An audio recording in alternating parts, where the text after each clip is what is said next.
What's up, guys? Now that I've gotten some movie reviews and all those Walking Dead reviews out, it's time for me to review some games again. Yes. So, uh, this year finally came out Black Ops 3, Call of Duty Black Ops 3. Yes, I repeat, the third chapter of the Black Ops series was released. It's awesome. But before I can talk about Black Ops 3, I need to start from the beginning. So, I'm going to be doing a double review, and I did catch up and eventually finally play the campaigns for Call of Duty Black Ops 1 and Call of Duty Black Ops 2. So I'm going to be reviewing these two games right now. So Call of Duty Black Ops 1 was the first Black Ops game in the series, obviously, and I think it's awesome. I really like the Black Ops series.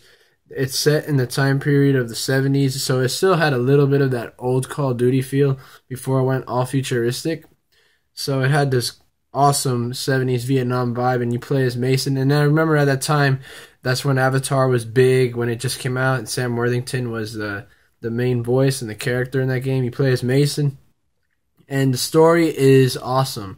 The story is so good. There's a huge twist in the game. Like in all these Black Ops games, they have amazing twists in them. But that's where it started, and I think this is probably the weakest of the three. And it's funny because it's where it first started. It's still great, and I didn't really play the multiplayer that much, but the zombies is really good. The combat is smooth as ever. I love the Vietnam setting. It's a little bit closer and reminiscent to the old classic Call of Duties.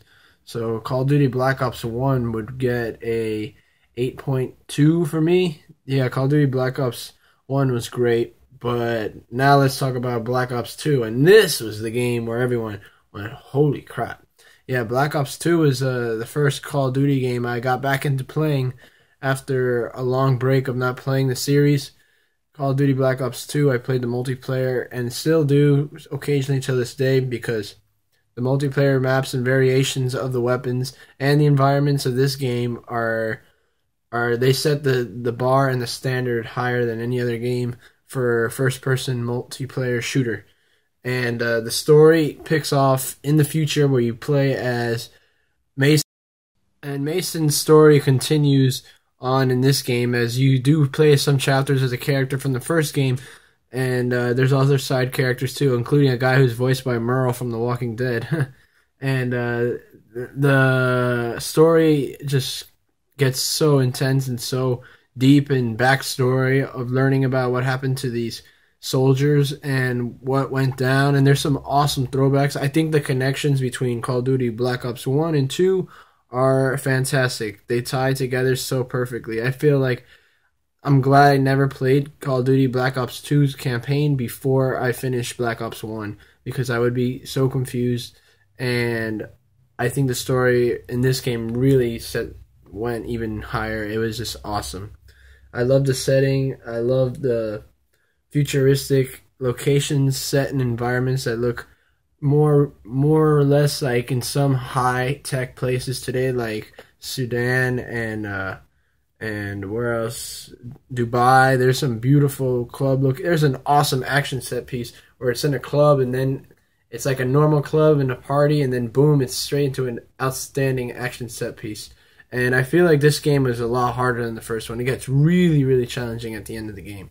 But you go through these waves of enemies, and the villain in this game was very memorable. Menendez, oh, he's a bastard. Like there's a humongous twist in the game, which unfortunately was spoiled for me. I mean, it makes sense. This game came out 3 years ago. I should have played it by now, but now I'm playing it and now I'm reviewing it, and I'm glad I got to play it and play these two games before Black Ops 3, which I just completed last night, and I'll have the review up for that as well soon. But Call of Duty Black Ops 2 with multiplayer was incredible. I think that's what got me excited for Black Ops 3 because I really enjoyed Black Ops 2. And Black Ops 3 showed how great it continued, and I'll talk about that soon. But for my final verdict for Black Ops 2, I'd give Call of Duty Black Ops 2 a 9.2 out of 10. That game was outstanding, amazing game, and it set the standard for the franchise, which makes Black Ops my favorite Call of Duty series to date. and get to that Black Ops 3 review right now. And I'll see you guys later. So, Black Ops 1, 8.2. Black Ops 2, 9.2. Both amazing games.